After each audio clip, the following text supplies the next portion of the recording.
you arrived to find the man distraught here, and he took you out to show you something.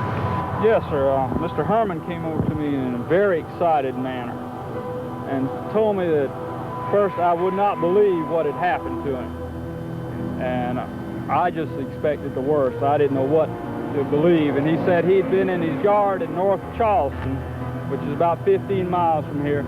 And next thing he knew, he was here in this field near Somerville. Right in the middle of the field is where he said he came to. He doesn't really remember too much what had happened that night. He said he'd been watching a bright light that kept getting closer and closer. And the next thing he knew, he was here in this field, and he told me he believed he'd been brought here by a UFO. He was very excited, nervous.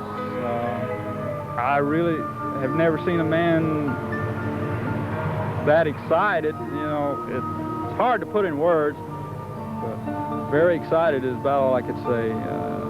Distressed, he couldn't remember what had happened to him. And, there was, a small part of his life was blank. Bill could only remember small fragments of hazy images that resembled a strange mosaic tapestry of colors and things. The object approaching, falling backwards. The field of grass swaying in silence. Struggling in a bluish light that bathed the railroad tracks, then blackout.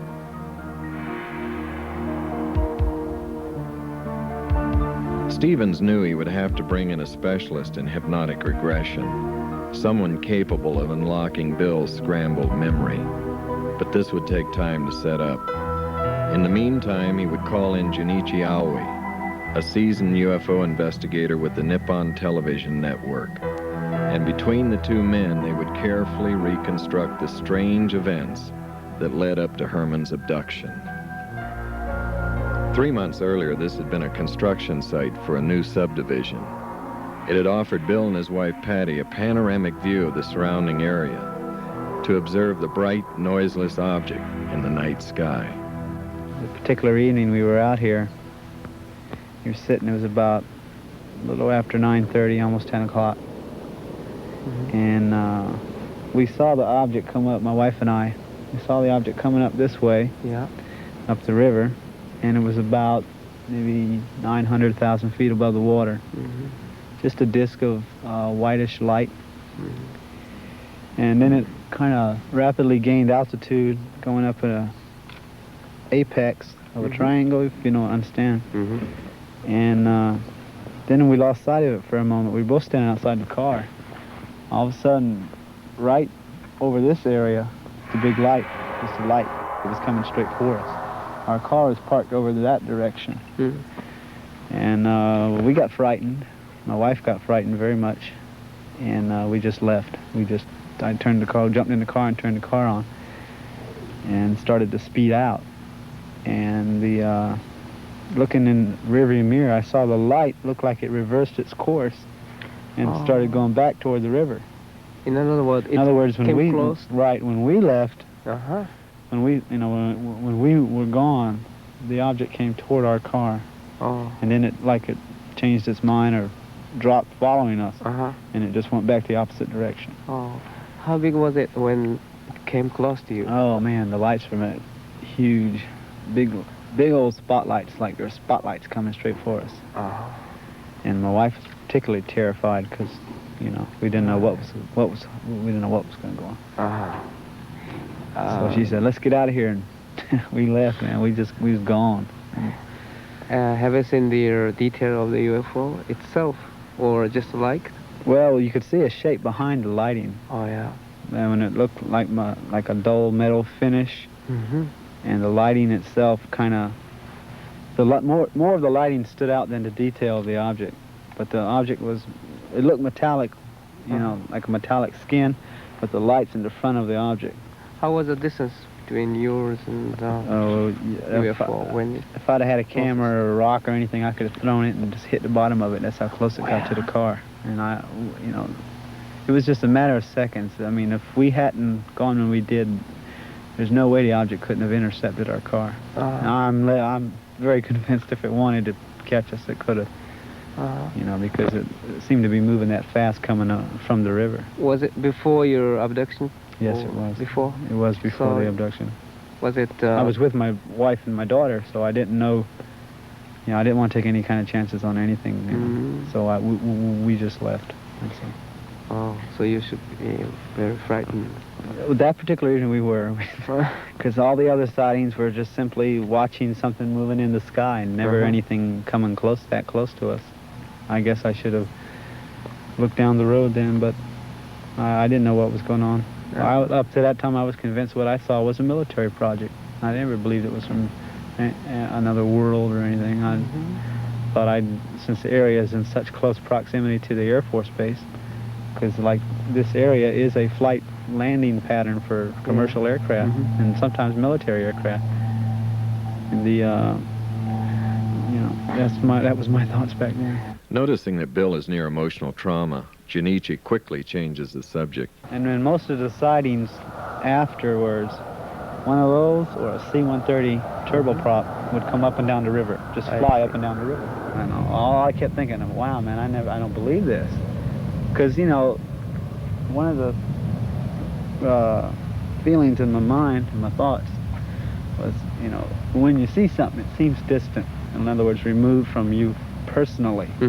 But this thing reacted personally. In other words, not only were we watching it, but by coming toward us, it was watching us as well. Not just performing to delight us, but it seemed to react to our personal presence, and it reacted by coming toward us. And of course, this frightened us because I never saw it that close. Yeah. And we left. After the frightening experience, Patty's fear would overcome her curiosity. She would beg Bill to please leave well enough alone. He would agree, until 3 weeks later on a Sunday morning. Patty was home, I believe. Yeah, our daughter was sick, and she couldn't go to church. So I got in my car to go to church, and I'm driving down Dorchester Road. And since that last sighting, I had kept my camera in my car fully loaded. I wasn't thinking about UFOs. In fact, I was listening to some hymns on the radio, Christian hymns, just minding my own business when this thing shoots across the road. Silver with a halo of light on the bottom of it. The most pretty thing I ever saw. At first it was silver, pure silver, and then it just changed like somebody got a rheostat in a dining room and turned it from bright to dim. This thing was going up this way and back this way and back this way and getting so precise in its movements. That's where I determined my mind, triangular patterns, because it went up like a triangle and then skid up and down this way. And I don't know the purpose of it, maybe to attract my attention. I don't know. The triangular flight patterns would remain a mystery. And although the photographs were good, they would pale in comparison to those he would take later. As the investigative team neared the location where Bill took his dramatic new series, Stevens became concerned. We would be filming near a strategic U.S. Air Force base, and I was concerned that this might cause problems for all of us. As a retired lieutenant colonel with the U.S. Air Force, I knew that the military could be unpredictable at times, especially when you have a foreign film team operating on the edge of a restricted flight line. And we were here investigating an unidentified flying object, a UFO, that was intruding in military airspace. Yes, I was concerned.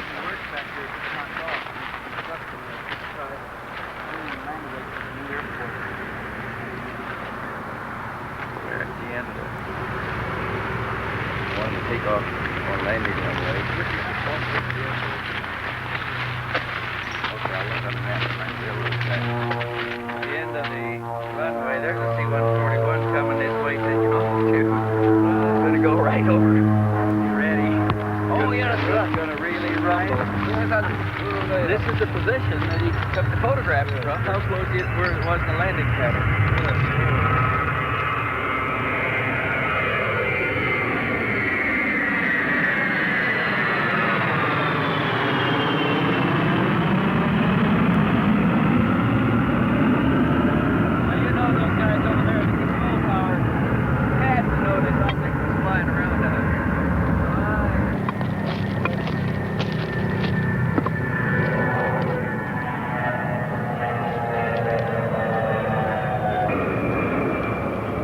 photo session at this site was most intriguing.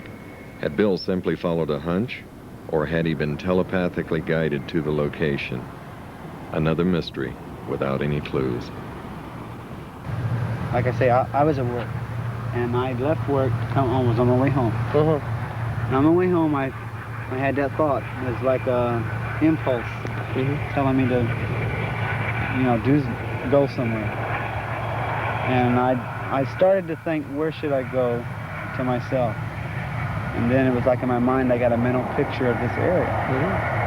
And I knew it was near the air base and near where everybody parks. I got back here, and I wasn't back here 10 minutes when I could see the object. I don't know exactly where I saw it at first, but it circled the area, and I saw it. And I saw, the first thing I noticed was it was much smaller. I mean, it was, prior to other ones were anywhere from 40 to 65 foot diameter, but this one was 20, 30 foot.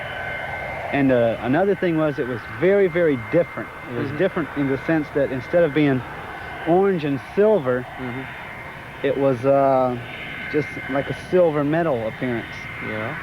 And not only that, but it had two domes, one of them on top of the object and one of them underneath it. But it looked sealed in metal. In other words, you didn't see no windows or no holes or nothing. No windows? No. Oh. I did not see any windows. It was just surface metal all the way around. Almost like sheet metal formed into the shape of a disc with two domes. One on top, one on the bottom. How was the dome? Was it transparency? Or? No, it was solid metal with the rest of the disc. And it was all colored silver with the sun shining off it. I mean, it was just beautiful silver like aluminum or sheet metal. Or... How did it fly? I don't know. I did not hear any noise. It was like, in that sense, it was like the other objects because it made absolutely no noise. I mean, it would go up like this and come back like this. Come around like that. And just watching it was, it was hard. Because when it would go that way, I'd run across the field and I'm trying to get it in a viewfinder. And I took about 4 or 5 shots like that. And I believe 2 or 3 of them came out. And 2 came out empty sky. Well, in the course of the sighting, the object was going like this way, and then it reversed course and went back that way until it was like hiding behind some trees over there. And I stopped and I thought for a moment it was going to be gone, but instead I saw an airplane coming this way.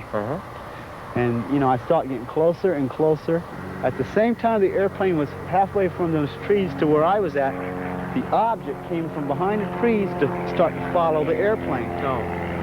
Well, the way the airplane was coming in like this, and the object came around like this. It started to come around like this, but instead it went back this way, and on these sides of the trees.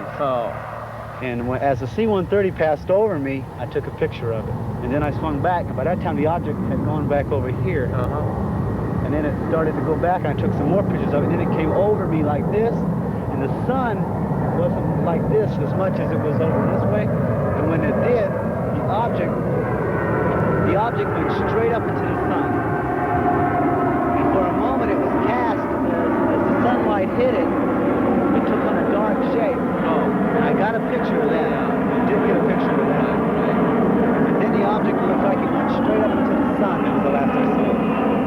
I mean, it just climbed and climbed and climbed until it was gone. And I just stood in the field and shaking my head, trying to figure out why I was the one seeing all this, waiting for someone to pull over and get out and say, what the hell was that? Or something to that effect. Excuse my French, but I mean, that's really, I was trying to think of what. First I want to guard the film, and I was praying all my pictures came out because I knew I had some good pictures if they did come out. What do you think the military people? I'm positive they had to see it. I know for a fact the Air Force people did because it wasn't hid behind the trees where you couldn't see it. It was like, see that big tree? It was like on the other side, they're just sitting there next to the tree, just hovering right there. And when the airplane came over and it came back, if the pilot saw me, I mean, imagine a pilot that low to the ground. Here's somebody standing out here with a camera taking pictures of his aircraft. I mean, he had to see me on the ground, because it's an open field. And also, the radar man have known about it. Oh, I'm positive the radar. Right. Look, the thing was 1,500. At one point, I'd say about 2,000 feet above the ground, 3,000. And from what I've talked to radar people, they say the radar will pick up anything as low as 800 feet. You know, if they find it at 1,500, they'll sweep the area and then come back and sweep it and try to get the lowest sweep possible in order to detect the object on radar to get an echo fix. And if that was able to happen, well then obviously somebody over there saw something. There's another one's going to take off.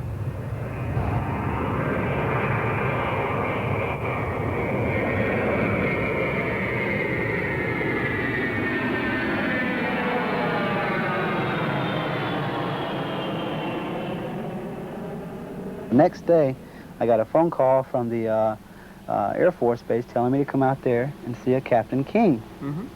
He was interested in seeing my photographs. So I went out to the Air Base with my daughter in the car and got in there and got to the gate, and the guard didn't know what I was talking about. He said, well, Mr. Herrmann, it's 5:30 in the afternoon. Our information officer has been off duty since 12 o'clock. I said, well, somebody called me at 3:30 and told me to come out here by 5:30. And he said, well, wait right here. So I waited, and finally, about 20 minutes later, up drives this station wagon, out gets this fellow in civilian clothes, walks up to me and says, hello, I'm Wade King.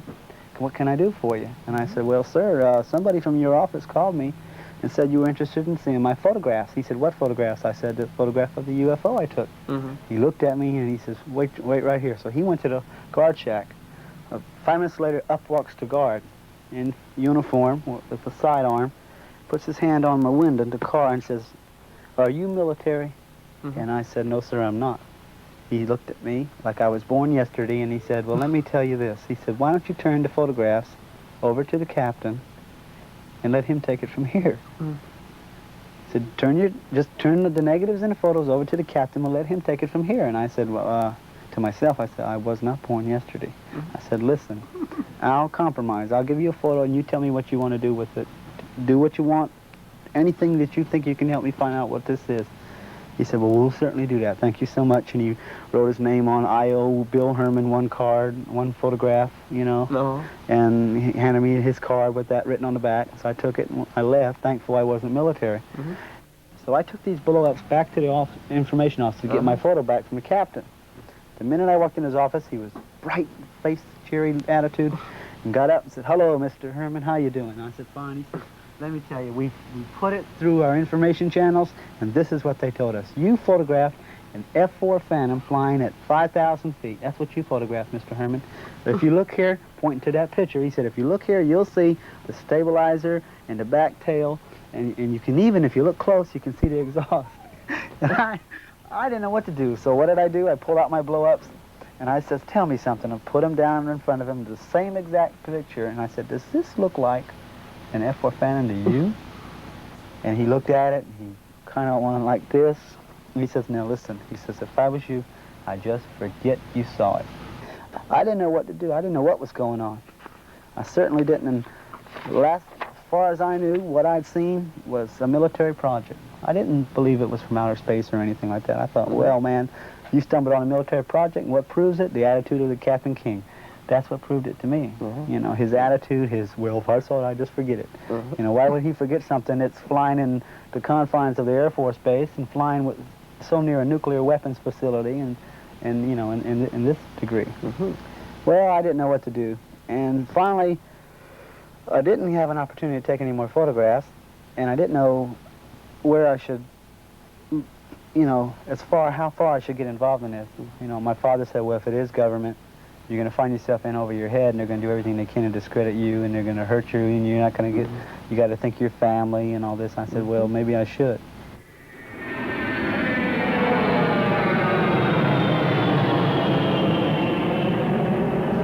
I got a phone call about, I think it was 2 o'clock in the afternoon, from a gentleman who identified himself as Tom Olson. He was in town from Riderwood, Maryland, to investigate the UFO sightings and the earthquake phenomena in Charleston, which has been going on, roughly since October of '77. And he told me that he was here to investigate this. He was going to take some photographs of the areas where all the UFO sightings had taken place, Mm-hmm. and that he was going to make available to me copies of the information and his conclusions and findings. Mm-hmm. Talked with much authority, a great grasp of what my naive knowledge of the subject, and suggested, could we meet? Well, about 3:30 he arrived at the house. He had a Maryland driver's license with his picture on it, and then he showed me a retired military ID card, and I believe it said United States Air Force retired. And then he showed me a Social Security card, and then what they called the UFO Information Retrieval Center ID card, which was a long title, but still, it was, oh yeah, with a picture and with a thumbprint on the front of it. Oh. Got in the car, and I had my pictures with me, and I said, here, would you like to see the photographs? Because I was impressed with the photographs as far as, here's something that shows I'm not hallucinating. All right. What do you think it is? He brushed them aside and said, we'll look at those later. Tell me about your experience. I told him. I told him about the earthquakes. I told him about seeing the object. Told him about the photograph in it. Told him about all the people I've found it who have seen it. The strange things affiliated with it. The reaction to the military aircraft over the field and cross-country road. He said, well, how we get there? So we went there. And first we went to the Beast Ferry, where the object hovered over the towers and moved in triangles. He took photographs. He took at least 40 pictures at each site. A whole roll of 35mm film at each UFO site. He took one picture of me at the first site, and that's all the pictures he took of me. With darkness setting in, the men headed back to the car. And he asked me, he said, Bill, let me tell you. He said, what do you think about taking a polygraph test in relation to this? And I'm sitting in this car, and my first thought was, wait a minute, you haven't even seen my pictures. Why do you want to know this? But I was afraid if I felt put on the spot. I was afraid if I said, no, I won't, then he'll just, he'll go to the press, and next thing I know, I'll be on the front page of the paper, big hoax, Then I was afraid, well, if I said yes, it'll get twisted. I'll tell the truth, but they'll say I lied.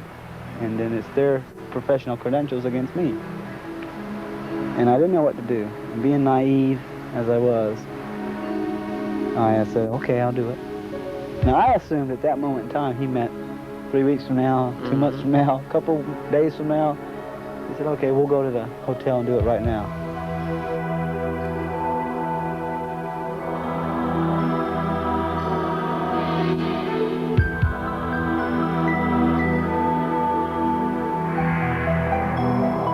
Walked in the door, and I'd never been in the Mills house. And I was stunned by the beauty of the inside, the big chandelier and the beautiful furniture and the different adjoining rooms and the soft music playing in the background. And Mr. Olson, he looked at me, he said, this is a nice place, isn't it? I didn't know where I was going, I was just following him. And my thought was, well, polygraph, seems to me they gotta have a certain place they gotta operate it. And I was assuming there's got to be somebody else with him, but I haven't met them yet, and I don't like this. I don't understand what's going on here. It seems like there's something not right here. But I wasn't going to blow the whole thing and walk out, say, no, I don't want to do this now. The elevator went to the 5th floor.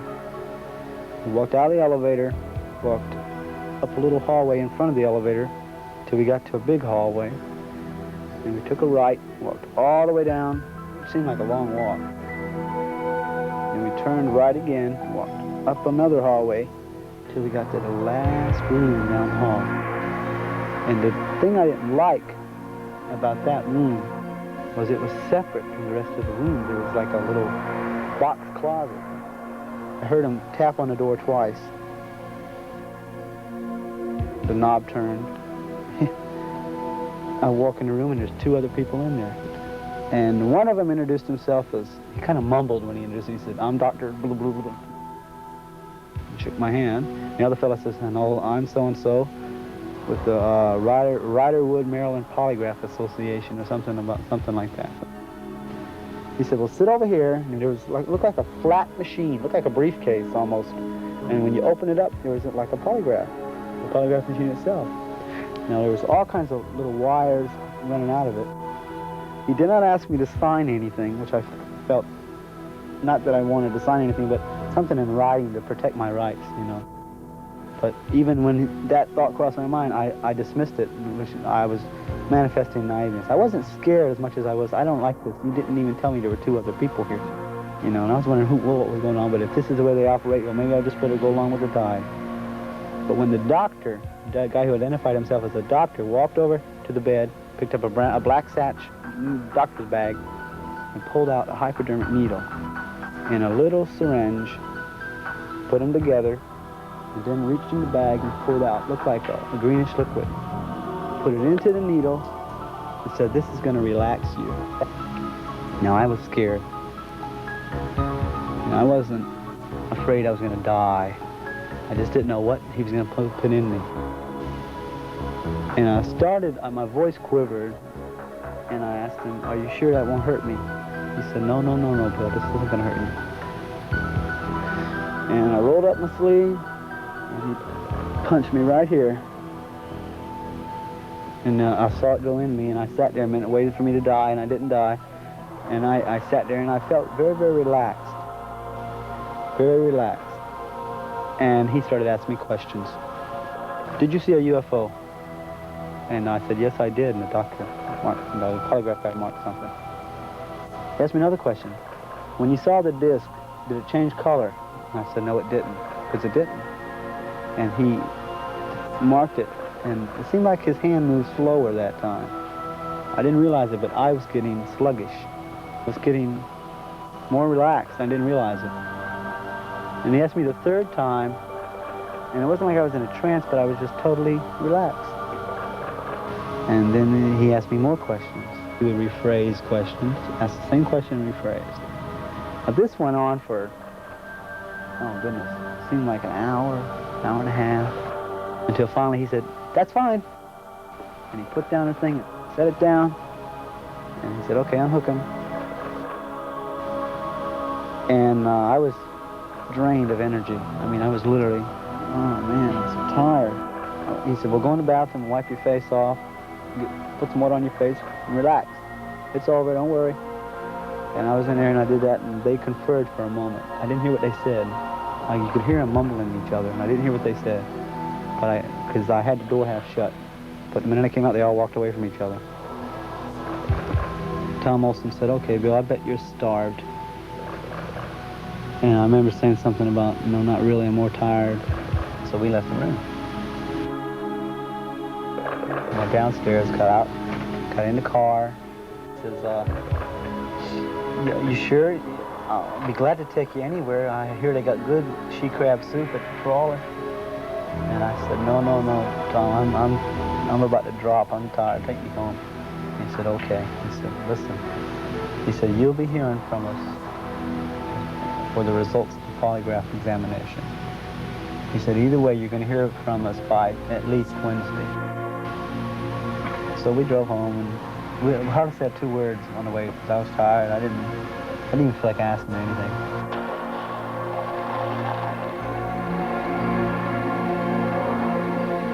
We pulled into the yard, and the minute I opened the door, the cold air hit me.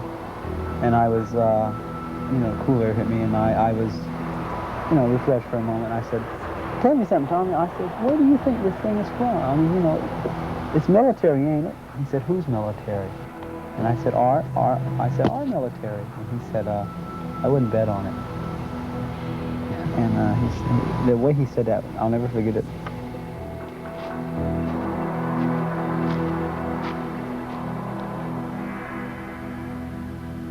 One week later, Bill received a memo from Tom Olson asking him to fill out a questionnaire and send copies of his photos to the office in Riderwood, Maryland. Shortly thereafter, a mailgram arrived from Tom Olson. The message thanked Bill for sending the material. It was friendly, but contained a disturbing reference, which read, I did not visit you. It was someone else. and I have no idea who. Signed, Thomas M. Olson, President, UFO Information Retrieval Center, Riderwood, Maryland. To this day, Tom Olson in Riderwood, Maryland, swears up and down he never seen me, and I believe him. I believe him with all my heart. That this is not the same Tom Olson who lives in Riderwood, Maryland, and is a UFO Information Retrieval. Now, see, this guy didn't identify himself as president of the UFO Information Retrieval Center. He just is a member. The real Tom Olson is the president of the UFO Information Retrieval Center. Right. I've seen him before. Okay, see, and that's And then you've never seen that the fake. Yes, again? I saw him one time after that when I worked at J.C. Penney's. It was late at night, about 9:30, and I was dumping the trash out and cleaning up where I worked at J.C. Penney Auto Center in Charlestown Square Mall. And I opened the back doors, and here's this car sitting back there. When I walked out of the door, the car just swings around, pulls up to the back, says, "Hello again." And I looked in the car, and there's this guy, Tom Olson. Now, I had knew that he was a fake. The first thing I did is I said, "Now, who are you? Why are you masquerading as someone else?" And he looked at me like, just brushed it off and said, "It's for your own protection. You should know that," or something to that degree. He said, you should be careful what you say and how deeply you get involved in these things. He just told me about being careful who I talk to. It's for my own good. It's for your own safety. We're watching. We're aware of everything and all this. And I told him to get out of there. I said, "I'm going to go call the cops." He kind of laughed. And I started to walk and get his license plate number in the back of the car. And I started walking toward him. The car backed up. I walked in, the car just backed up all the way and took off into the traffic. He got away so quick I couldn't even see the back of the license number. I couldn't even get no numbers or letters or anything. But when I started to walk behind his car to get his license number, that's when he took off. And you never seen him? Never. I haven't never seen him face to face again. And what do you think?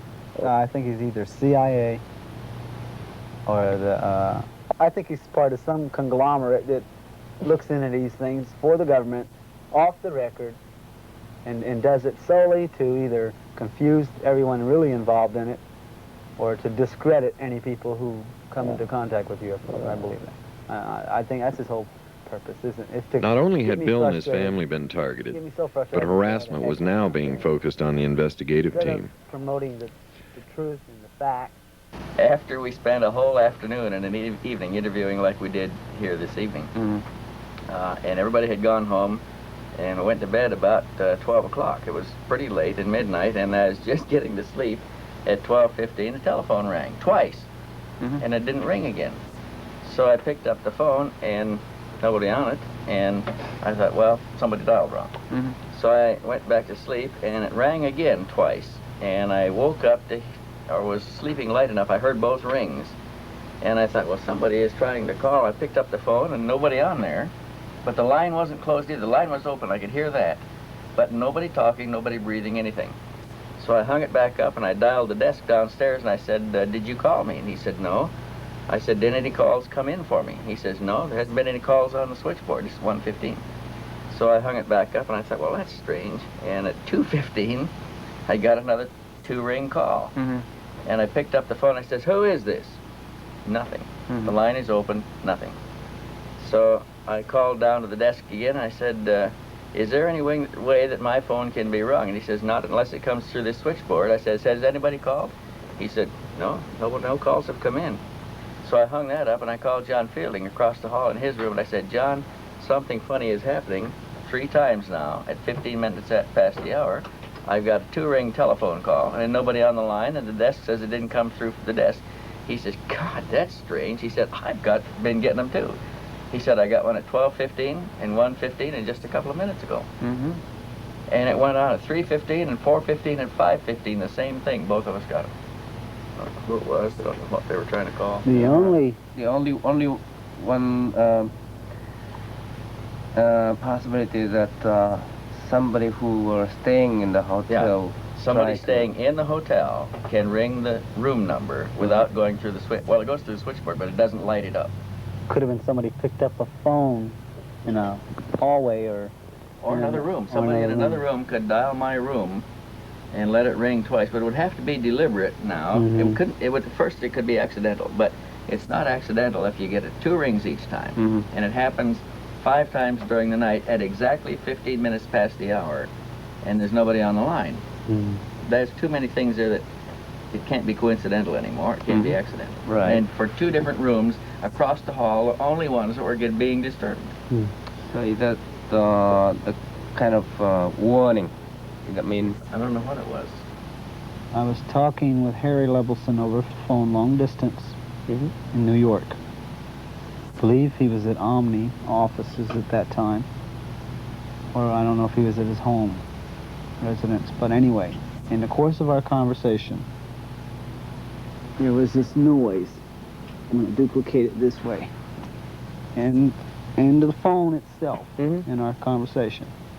Didn't start the minute we started talking. It started when we started talking about the UFO.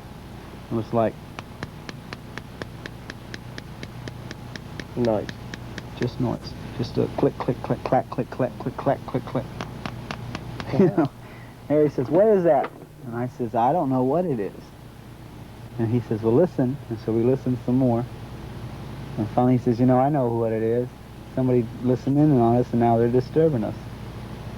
And we talked in spite of it, and it still kept on going until it finally just stopped when we were talking. So I don't know what it was. Here's another strange thing. Harry Levelson came down to visit Bill, and he made plans to come down with his girlfriend, telling nobody in the office where he was going on a weekend, and arriving quietly and unannounced. They arrived in Charleston, checked into the motel, and 15 minutes later got a telephone call from a lady who said she worked for a television station, wanted to interview Levelson on his visit to Charleston. Who do you think they are, Wendell? This is not the first case that we have investigators alleging that they are somebody else, false identifications. It comes up quite frequently. I have got to believe anybody that is that well equipped and has that many apparently valid identification cards is coming from an agency, a covert agency that is able to do all of these things and adequately financed. And I can only think of one that comes to mind right away, and that would be an intelligence organization. And the only intelligence organizations we have here are government.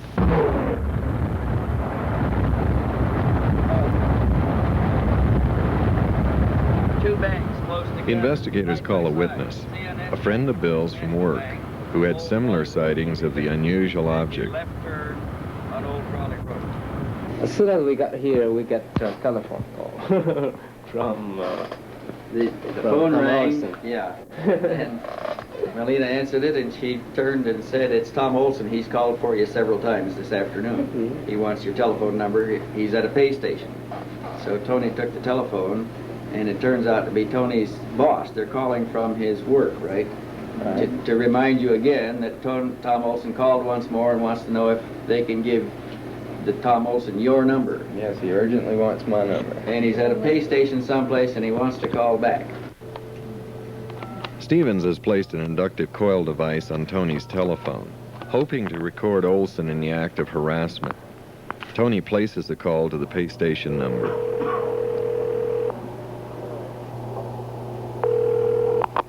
Hello? Yes, is this payphone? No, sir, it's not. See, do you know Mr. Tom Olson? No, sir, I don't. No, all right, thank you. Olson had managed to send an ominous warning. To the investigators, we know where you are and who you are talking to. We are watching and listening. To the Martins, we know where you are employed and where you live. If you value your job and your privacy, back off. Unshaken, the Martins agreed to the interview. We passed the Kings Grant area on Dorchester Road, and you've got a column of, it's like a wooded area. You've got woods on both sides of the road. And it seems like it just hit us at the same time to look up. Now my car, all the windows are tinted in my car. I've got a band across the front windshield that is blackened out, and you can only see at night. It's real hard to see out of any of the windows unless you see something that's coming directly in front of you. Okay, I'd say the object appeared at an altitude of probably about 500, no more than 1,000 feet up. Is when I first saw it, and it was anywhere from an eighth to a quarter mile in front of us. It came down, I'd say at about a 70-degree angle. Okay, it came from an easterly direction, came down, and what I really noticed about that was strange. Bill said, look, he said it's doing triangular patterns. That's what it was doing. It was a glowing object. It's doing triangular patterns through the sky. It came down at about a 70-degree angle. It made a loop, you know, probably about, I'd say about 100 feet above treetop level. Yeah. Came down, made a loop, and then went back up at the same type angle. And I thought it was really strange that you know, they would come down and they can only be seen directly in front of us. Okay, and I didn't think there was any mistaking, you know, of it being the object because of what he had told me about the object doing triangular patterns. So we saw that. We went a little bit farther down Dorchester Road, and we turned into another subdivision called Forest Hills. We went back in that area, and you've got the Ashley River area. It's marshy. Right. We went behind a house there, and we just stood around. You know, he just had an impulse to turn there. We went back there, and we stood around, and it was like someone cut on a light bulb out in the far distance. Just saw a bright flash, and then went back out. And you know, I thought about it. It could have been the object. It may not have been. I took into account quite a few different things. I noticed that just prior to seeing the object, we had a C-141 fly overhead, and it was heading towards the base. You know, you could tell the size of it, the lighting, you know, things like that. You can usually tell, you know, what type of object you have in the sky. I've been around military objects for quite a period of time. I've lived on military installations all my life. So I've seen, you know, what flies and what doesn't, and I've never seen anything like that. Tony would answer a nagging question that had eluded the investigators. How long had the Charleston area been undergoing UFO activity prior to 77 and 78? I had my first sightings back in 1973 while I lived on Charleston Air Force Base. We had a flap that lasted for about a period of a week where we had numerous sightings. There were multiple sightings where you had 3 to, I would say, up to 9 crafts in that area, mainly over the Charleston River Basin. It was a circular type object that had a dome on top. It had lights that were revolving in a counterclockwise rotation. I can even remember, I think it was a football game that they had on the base, and you know, I don't know how true this is. I heard it from quite a few different people. They said a saucer-shaped object came over the football field, hovered above the game for a period of 5 or 10 seconds, and then just shot off towards the Ashley River area again. When was that? This was right back, I guess it was during 73, 74, right around that same period of time. You know, when we were having quite a few UFO sightings in the area. Which area is the most frequently you have observed the UFO? Okay, it's always been associated right around the Ashley River area. From Somerville, I'd say up as far as the end of Dorchester Road. So it seems like most of the sightings are associated right around a military type installation and also around the Ashley River area. There have been numerous sightings, particularly right around in this area. There's been a few at the Barnwell Nuclear Plant, Naval Weapons Station, the Navy base, and quite a few right around the Air Force Base. So it seems like whoever or whatever we're dealing with, they tend to want to know something about our military. Is there any possibility that... Junichi asked Tony if there's a possibility that the objects being seen could be a secret military project. Air Force. Of course, you have to take that into consideration. That could be something like that, but unless our technology has really advanced beyond the point that I think it has, I wouldn't necessarily consider it to be so. I would tend to rather think that it is something of either an extraterrestrial type nature or something that's totally unknown to us. Yes. Knowing that they are under physical surveillance and possibly electronic surveillance, Stevens calls the next witness from a safe phone.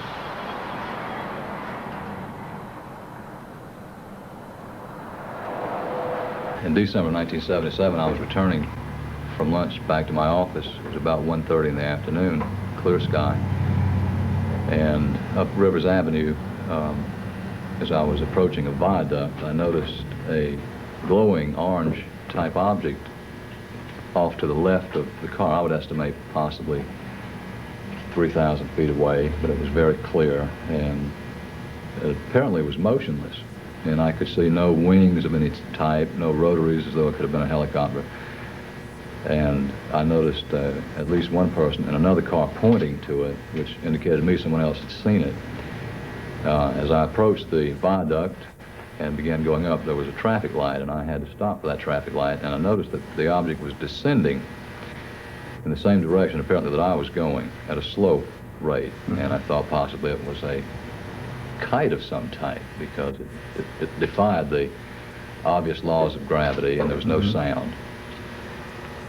And as I began moving forward after the traffic light, I noticed that the object had disappeared beyond some pine trees which were to my left. And I looked straight ahead and I could see the object apparently crossing Rivers Avenue beyond that sign at a good distance away, but it was at an angle. I could tell it was a disc-shaped object. It had the definite orange color, and it apparently was moving with no wings or no rotors as a helicopter would. It was not a bird. It was very, very clear.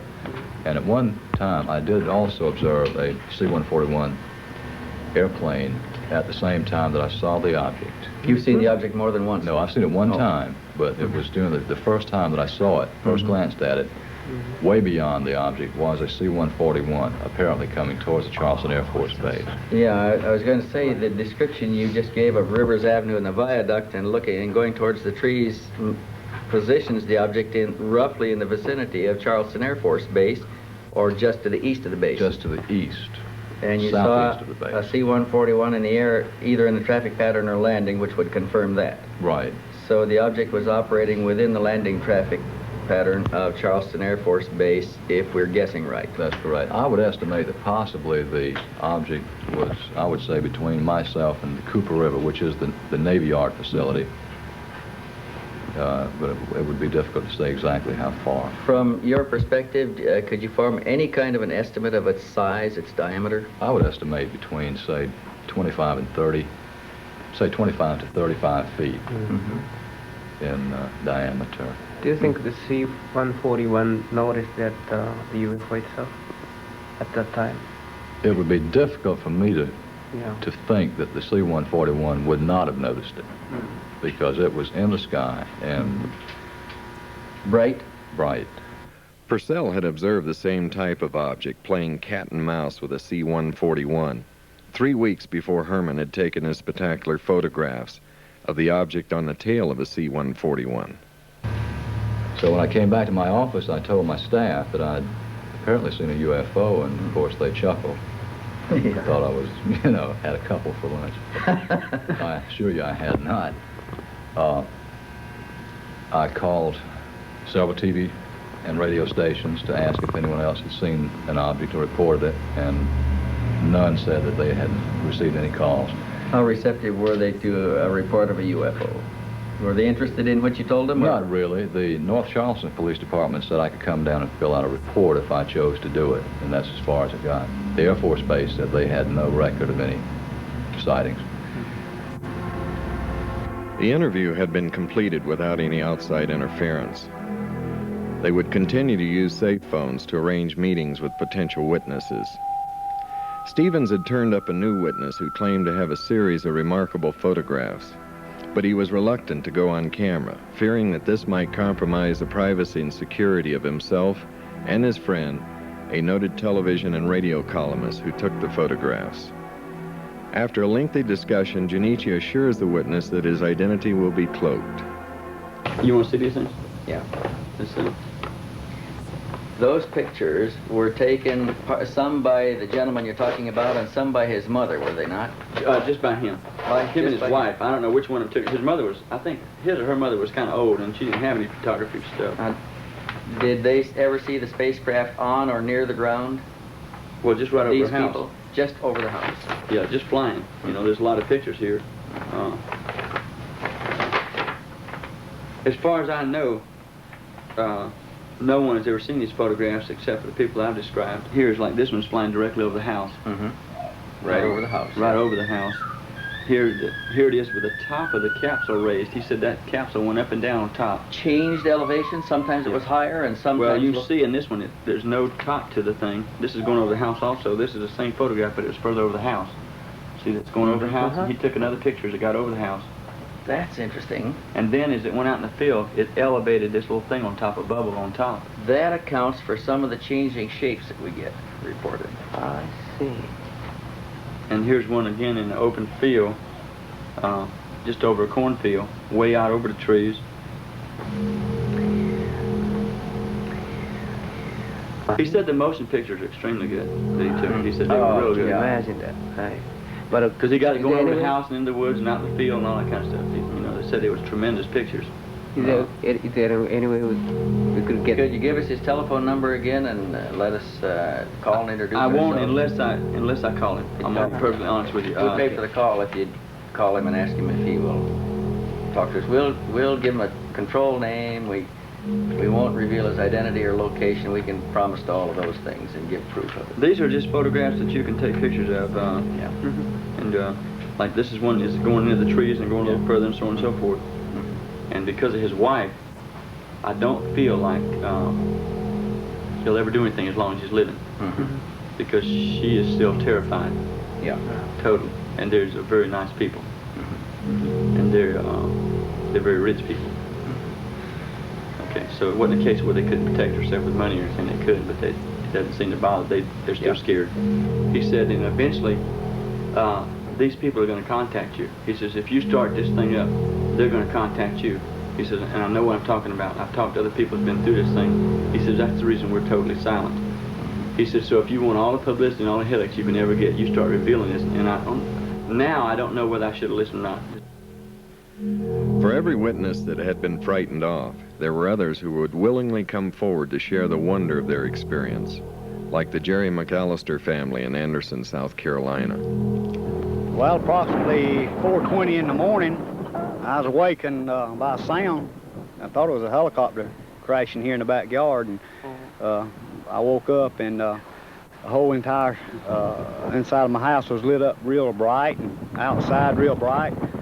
So I finally got to the window, and bedroom window, and looked out, and didn't see any crash of a helicopter. First thing I seen was this most perfect flying saucer that you would ever see.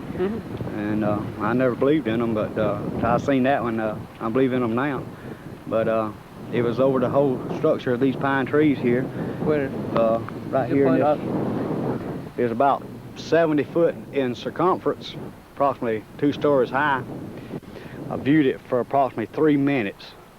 But in turn, I had a broke leg, and I grabbed one of my crutches and finally hit my wife in the leg and got her awakened, and she got to the window, and she said, oh my gosh, how beautiful. And so it was sitting there hovering over these pine trees, and as it was hovering over the trees, it was still floating, this up and down motion, clockwise, just like that. Then when it got ready to leave, it just turned up. Tipped up on edge, and just went off like a streak of lightning. The saucer landed in his front yard, came down in his front yard. They went to his house, and he drew this sketch. Yeah. And about an hour and a half later, the Easley Sheriff's Department called me and asked could they come down and me draw a sketch of the saucer that was here in the backyard. I said, sure. So they came down, approximately an hour and a half. I drew this sketch here of the saucer. Yeah. And not even seeing this. I drew mine, they compared it, and you see how close they are. Right. And they didn't even, I didn't even know that they had a sketch that he drew. We didn't know nobody else had seen it. Didn't even know anyone else had seen it. The UFO bore a striking resemblance to the object filmed earlier by the television columnist. Yeah, shake it. There were 17 people in all. 17 people gathered here before the thing left. Counting the deputy sheriff, 4 deputy sheriffs, and our family, and those neighbors and the next door neighbors. There's 17 people in all. As daybreak came at 5 after 7, that's when it got up yonder real high, and it was still bright. And then all of a sudden, it left and it was cloudy-like. Just in this area. Just in this area about through there, from where it left, it was cloudy as it could be, just like it's coming up a rainstorm. Was there any odor or smell of any kind? No smell, no odor, no smoke. These trees, nothing moved when it was there or when it left. Everything was I guess that's perfect. the reason we wasn't scared. I could see windows, but the windows were black. Black? It was just all white, and the windows was blacked out. It looked like. Have you seen the UFO before? No, sir. Have you heard of that, the story? Yeah, the story? I read magazines all the time. Well, you're interested in? She is. Yeah. She's the only one that's ever believed in them or liked to read about them. And my sister, she reads about them, and she loves it, and she believes in it. We'd make fun of her, and she would give Nancy her books, you know. She'd buy the UFO magazines, and I always give them to me after she finished with them. And I'd read them, I'd say, Mama, look at this, you know. She says, oh, I ain't fooled with that. I don't believe that stuff. I didn't. How about you yourself? This was the first time. I see. And before then, I didn't believe in it. No, sir. How about you? No, I didn't believe in them. Like I tell you, I didn't believe they even sent the men to the moon. I just never could get it in my mind and believe that mess. But I believe it now. And this saucer here, it didn't come from the United States. We brilliant, but I don't believe we that brilliant to have something that beautiful. Not a structure like this was. Because I believe it comes from another planet.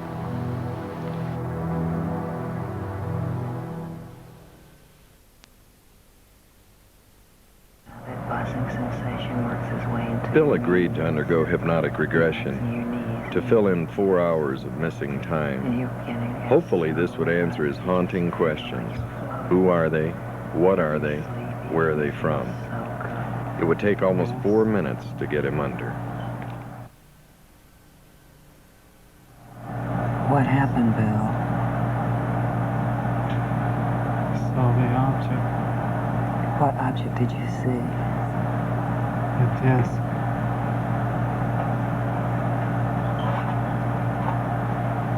I saw it moving. I pointed it out to my wife. Just relax. Relax. Stay where you are. Keep the program where it is. Just relax. You're unaware of any sound other than my voice. It's moving over the towers. I can see it. Patty, I'm gonna get a better look at this. I'll be right back. I better call Larry. Larry? It's back over the area. Right now, yes. Yes, I'm going out there now. You try to get on the other side.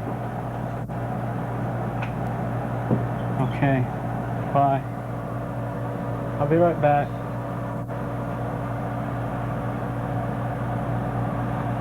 What's happening, Bill? It's moving over the towers. I can see it.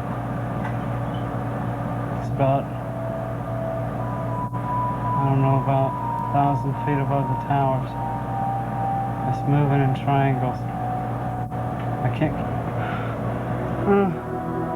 What the? I'm gonna break my neck. What? Is this? It's all right. You won't experience any discomfort? Just relax. What? Wait a minute. Look at the reeds. There's no wind and they're swaying. What?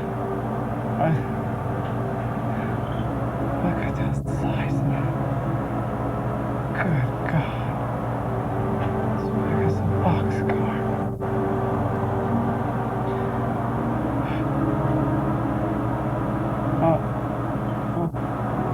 Where are you, Bill? I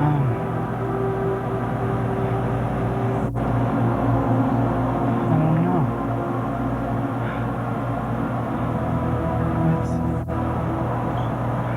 Relax. My shoes. I can see my shoes. I'm lying down.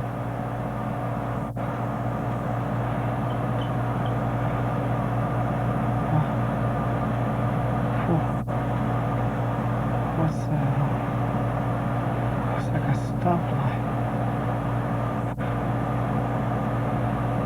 Where's the stoplight? It's on the ceiling. What color Wait a is it? minute.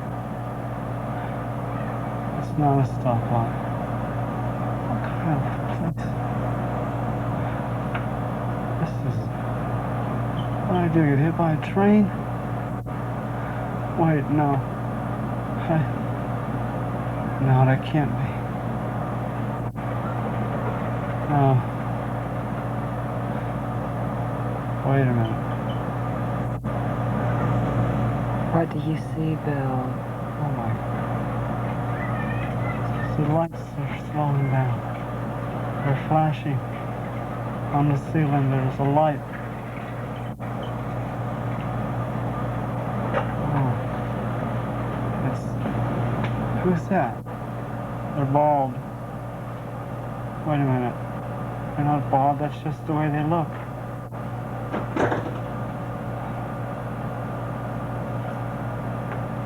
They're dressed alike. What are they wearing? They're wearing some kind of suit.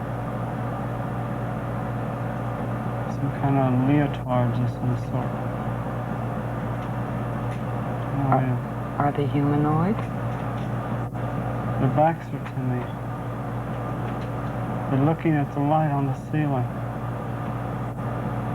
They're looking at my foot. No, they're not looking at my foot. They're looking at the box. There's a box. I can't move my arms. I want to sit up, but I can't. My clothes are on, but my coat's undone. My shirt's unbuttoned. Is anything attached to you? It's cold. Some kind of metal box. Flat metal box. It's cold, but it's not like water. Where is the flat metal box? It's on my chest.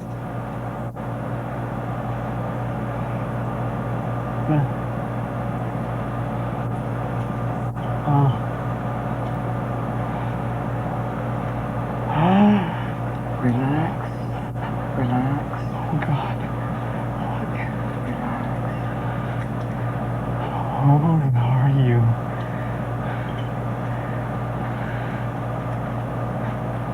Oh, my God. What's happening, Bill? They're looking at me. Oh, God. What's wrong?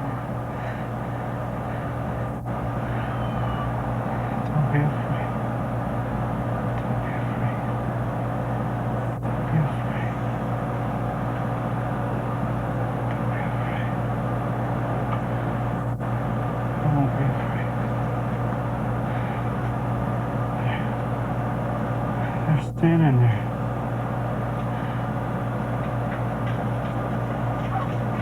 What do they look like?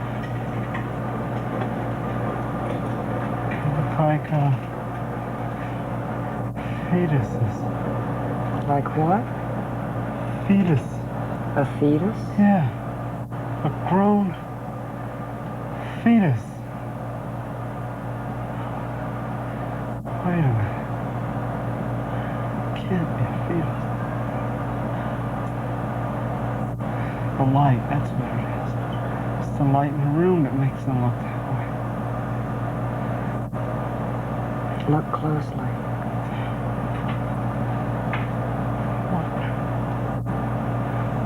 That's strange. What's strange, Bill? Their eyes. They don't have no whites. They don't have no whites. It's just brown. It's dark, black, brown. It's just a circle right in the socket.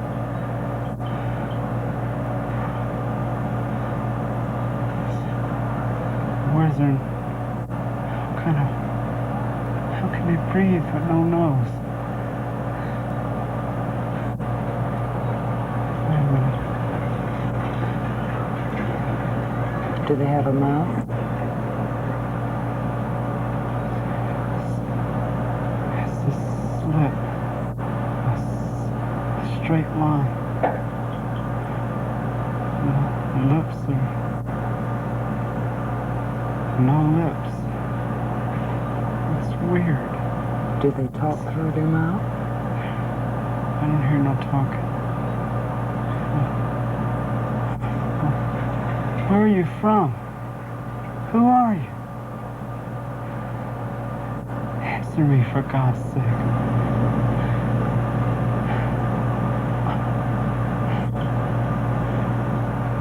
Yes, it was broken once.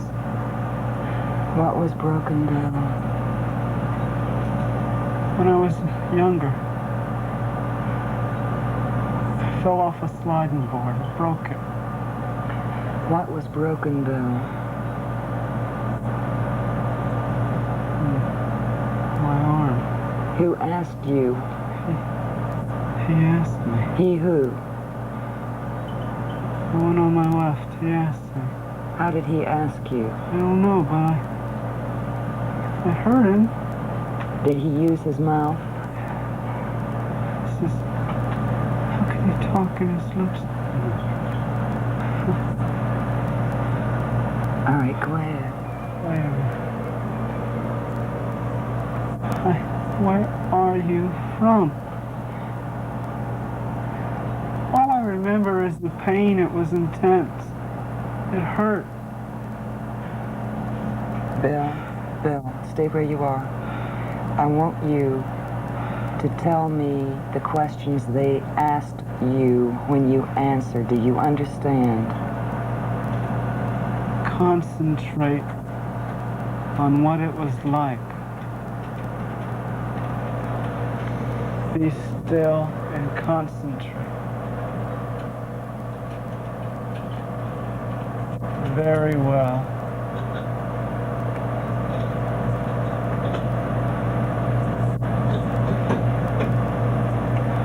He's moving a box off my arm. You can tell my arm was broken by looking at the box. For goodness sakes, that was so long ago.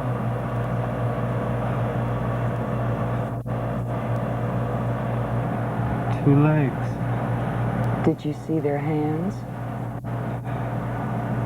Yes. How many fingers did they have?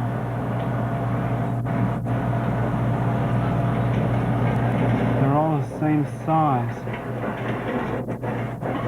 Lengthwise, they have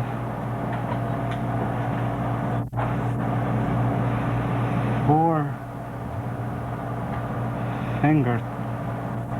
And it looks like a thumb, but it's the same size as the fingers. So that's a total of what? 5? Yes, 5. Okay. All right, now you're... Go ahead. The hand is weird. Why is it weird? You can't see any creases where knuckles go. There's no kind of It almost looks like they're rubbery. Almost flexible. Can they manipulate them very well? They seem to be stationary. They're stationary? I mean, they don't bend them. When they bend them, they bend the whole hand. All right, Bill, let's go from... They can't even be 4 feet tall. How tall? 4.5 feet. They can't even be that tall. My goodness, they're small.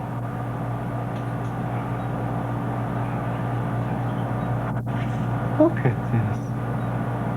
They're like marshmallow. He touched me. Look, this. You can tell there's bone under there, but you can't tell. It's weird. Good grief. What color are they? Very pale, very milky. Is it a skin-like texture? Looks skin. Everything's the same. No hair, no pores, just skin. It's weird. How did you feel when this being touched you? Like he was very, very peaceful. Like I had nothing to worry about. All right, now what happens? We're walking. We're going toward the door. The room is weird. It's different. I don't see any strange. There's no creases, no borders. And the door is smaller than the back of the room. It's weird. It's distorted. What, in what way is it distorted? I can't. It's like everything is molded into a shape. And it doesn't stop, it just goes straight out the door. Just molded. Like a bathroom tub. Yes, Just seamless. molded. Just molded. That's all I can think of. Go ahead. We're walking. We turn left. The one who talked to me is standing beside me. The other two are behind us. We're walking down the hall. We pass the room. The door is open. We go to another room. We go in it. A hall that winds in a circle. Everything's the same color. You said the hall wound in a circle. Did it wind in a circle up and down? Just both directions is a circle. It's hard to relate it. Did you traverse that? Everything's molded the same way. Council Control Center. Council Control See? Center? Console. Console. Yeah. Console? Yeah, that's what he said. Console. Control Center. All the network craft are controlled from similar centers. Network craft? It's the term.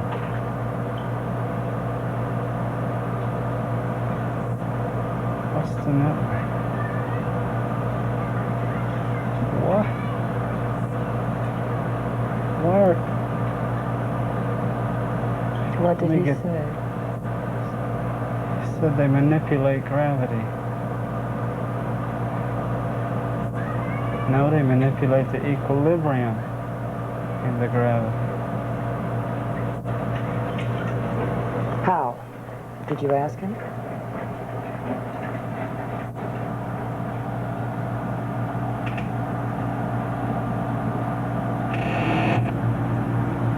In hydrodynamics and reverse osmosis, a technique of reverse osmosis. They've been doing this roughly 50 years.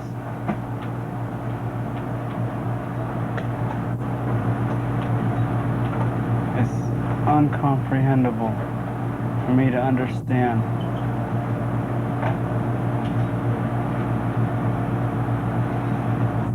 Why are they telling me this? Bill, let me ask you a question. Did they, at any time, promise you or tell you that you in any way would remain in contact with them?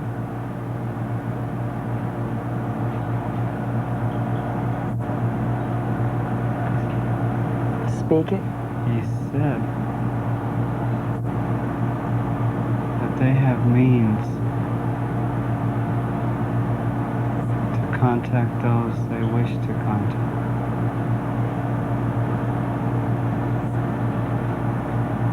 He said, we will meet again. Did he say when?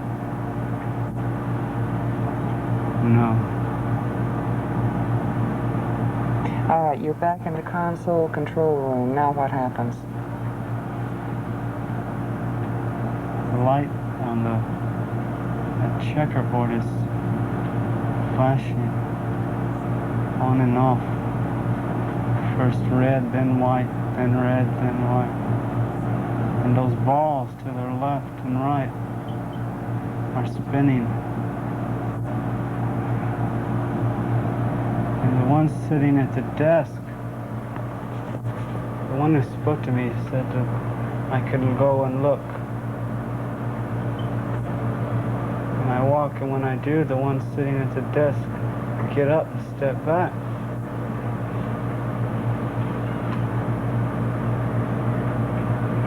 What happens? They step back. And when I move away from their desk, they sit down.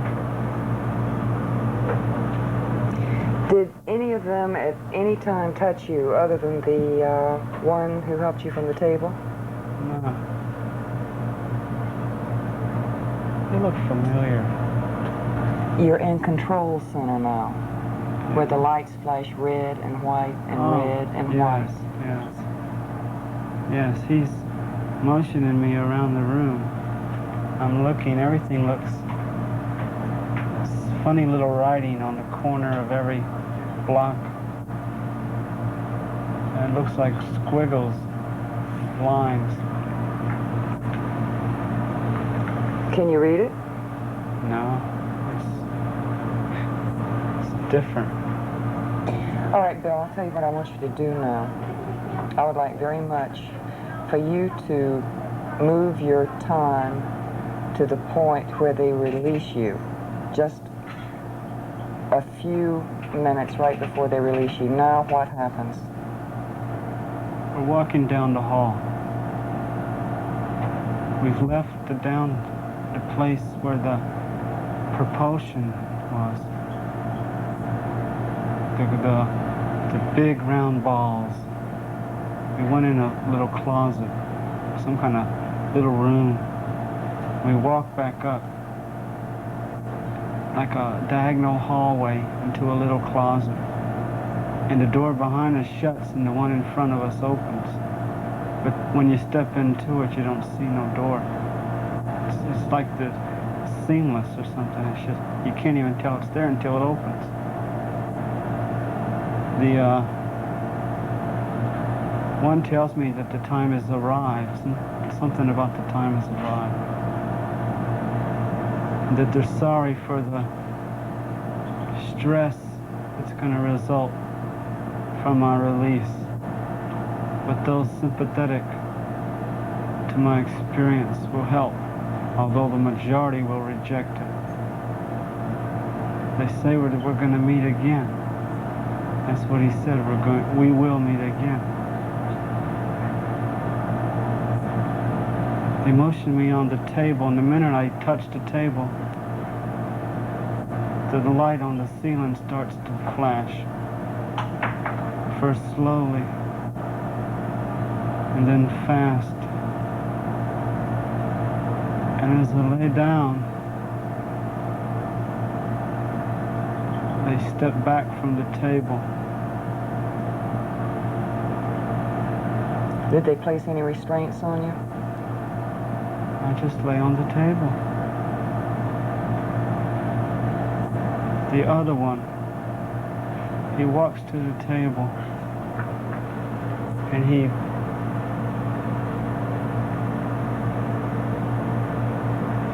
putting the binoculars around my neck. He must have had the binoculars the entire time.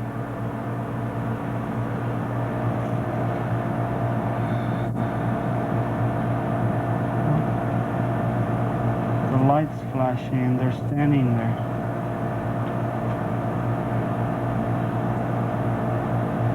What? Wait a minute. Huh?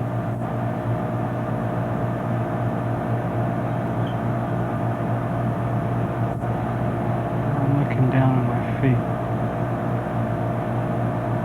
There's a glow at my feet. I look up slowly in a daze.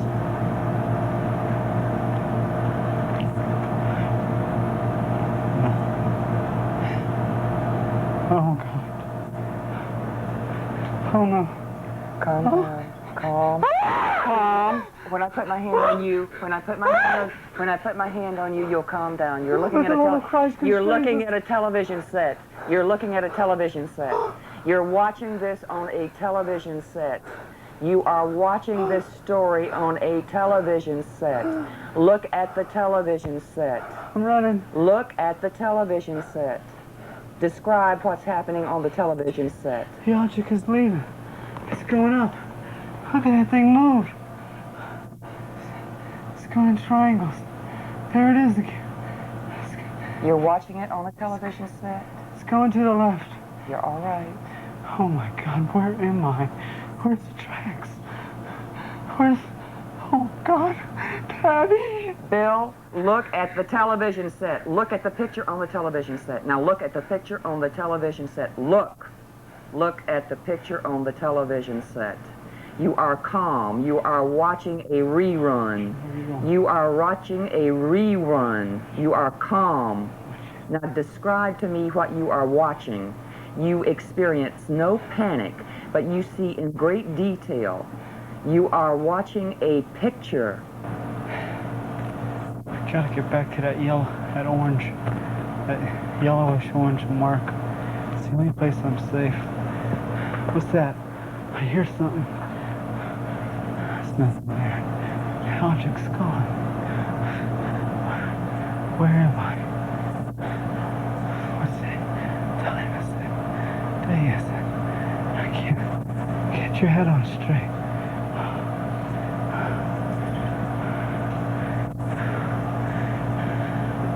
Height nor depth nor soul can reach separate us from the love of God in Christ Jesus. For God so loved the world, He gave His only begotten Son. God, get a hold of yourself. Relax. Calm down. Relax. It's over with, Bill. Calm down. Bill, look at the picture on the television set. You are watching a rerun of what happened to you. You have already experienced those emotions. You don't have to do it again. Okay. Sorry. You don't have to experience panic again. Okay. There. What's that? A car. There it goes. I gotta get out there. Do I go or don't I? I'm going. It's now or never. I'll be here forever if I don't move.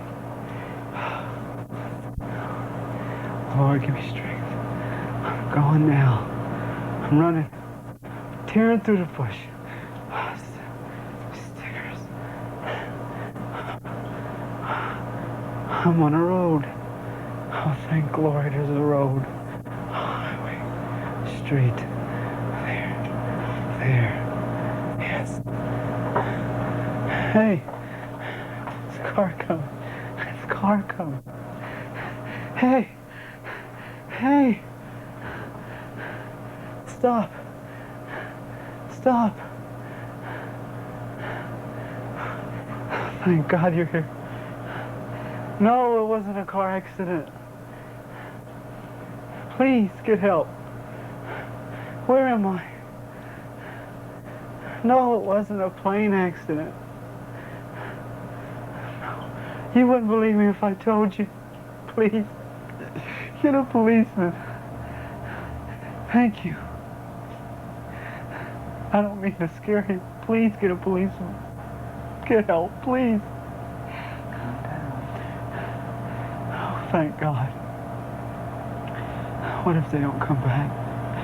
What if they don't come back? Stop! There's another car. Stop! Yeah, stop! Stop! Yes. Thank you. Get a policeman. Yeah, that's right. No, no, no, you wouldn't believe me if I told you. Just get a policeman. Call him, please. Thank you. Two people can't just drive away.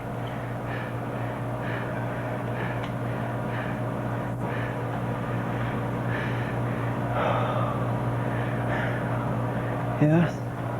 They're back. Yes, they're back. My name is Bill Herrmann. What time is it? Where? I can't be. Just a minute ago it was 9:30. Where am I? Part of Charleston. What? Wait a minute. That means, oh my God, I can't be. Oh no. I was standing in Charleston at 9:30. I saw a light in the sky. It dropped to the river. I saw. Eric, who is? Yes, thank you. Thank you.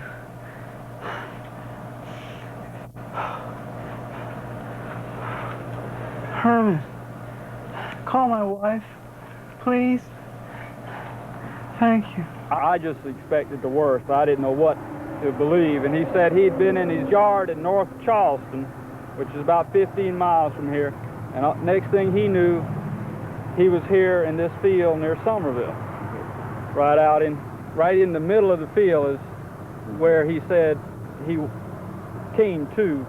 He doesn't really remember too much what had happened that night. He said he'd been watching a bright light that kept getting closer and closer. And the next thing he knew, he was here in this field, and he told me he believed he'd been brought here by a UFO. Listen to me, Bill. Bill, you're floating now. You're back in the present and you're asleep. You feel very good and very relaxed. How are you? Oh, I feel like I just slept for an hour. It feels so good. Good. I'm glad you did. The session had formed a bridge from illusion back to reality, allowing Junichi to probe for more information. He asked Bill what had frightened him the most. What I can recall. To you. Scary thing? The Scary most frightening thing? I guess was the disorientation when I was released. You know, trying to comprehend where I am.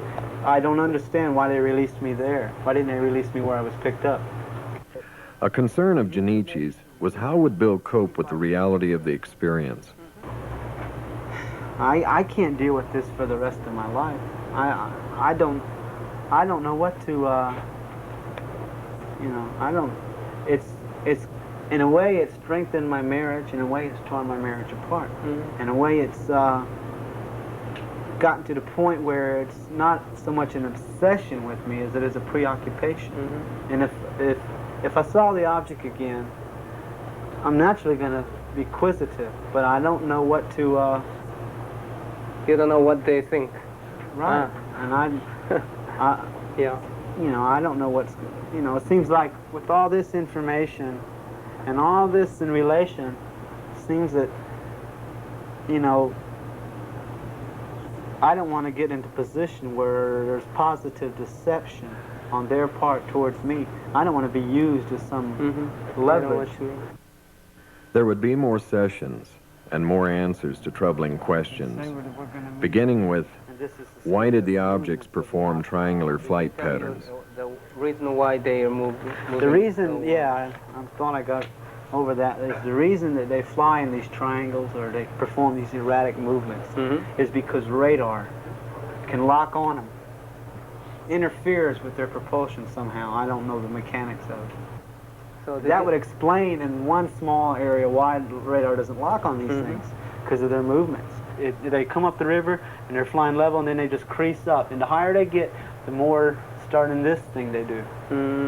But they seem inside the object to be able to stabilize everything inside so it doesn't tear itself apart like a jet would if it started doing these acrobatics. Junichi asked if any of the objects had crashed due to radar lock-on. I believe this was back in the 60s or 50s, that radar had interfered with the propulsion of one of their network vehicles, and that the object itself had to make what he termed an impact landing or a crash landing. Literally, they lost one of their objects. And not just the object, but the occupants on board were lost as well. He said government authorities and got the craft itself, the occupants. As a result of that crash, they tried to make contact with the government, open contact. But it was suppressed, the way he said it. And it's maintained suppressed. By whom? To the, I don't know. By the way he said, Earth governmental powers. And that it was maintained suppressed. And they're just, you know, in the future, when the threat of abuse can be removed, then they'll try it again. When will it be? I don't know. I do know that they said that the objects would be continuing to be sighted. Sightings would increase. People would observe them in action, and that this was going on. It was going to keep going on. They have gone the route of selecting different people in the populace and revealing themselves to them, I guess, and trying to establish awareness of their presence by doing that. How did they contact you? Junichi asked Bill, why was he contacted? It seems to be that they start out, you know, just normal sightings. And if the person indicates a willingness of some sort, then they'll return. They said they have means to notify those they wish to notify. They told me that the field where I was released, someone else had been released in that field. I've been searching for who that person could be. Oh, I don't know.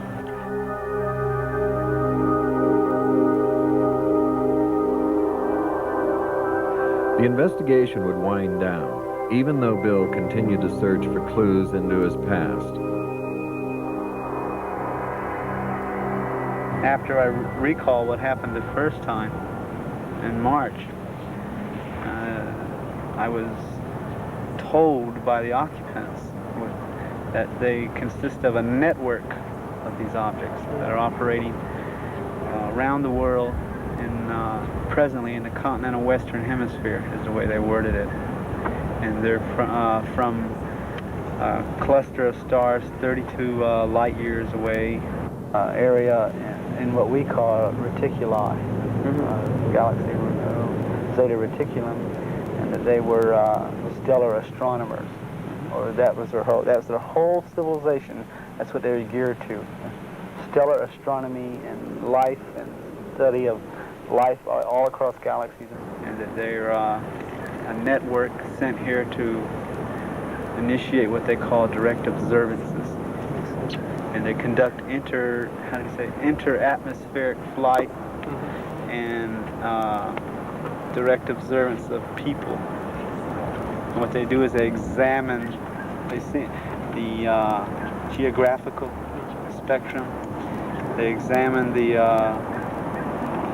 experiments that they conduct in what he called reverse osmosis and hydrodynamics. They conduct a lot of experiments over water. They conduct experiments in aeronomy and geodesy. See, these were things that came out after I was went through. Dr. Harder helped me a great deal by breaking that block. That it's like I couldn't remember. No matter what I tried, I couldn't remember. So when I did remember, it was like just like a water pipe was busted in the water, just wouldn't keep turning over and turn on.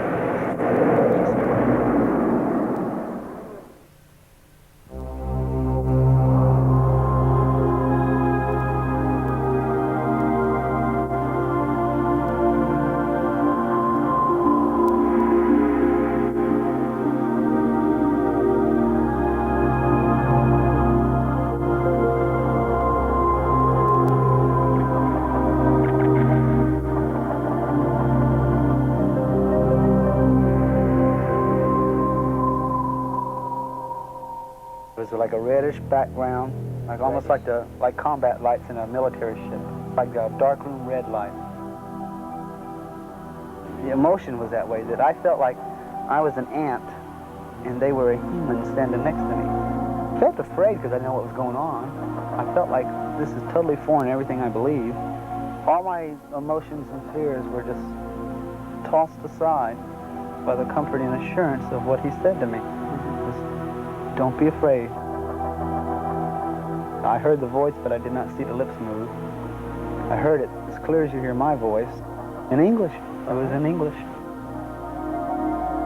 It was a little symbol. Like a serpent with wings.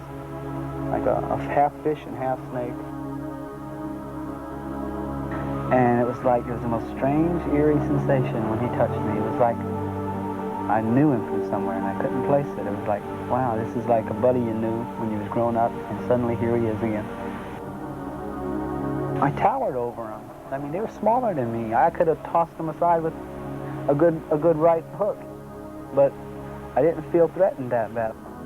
And the feeling was so soft and gentle, and yet at the source of that gentleness and the source of that softness, there was total control of the situation around me.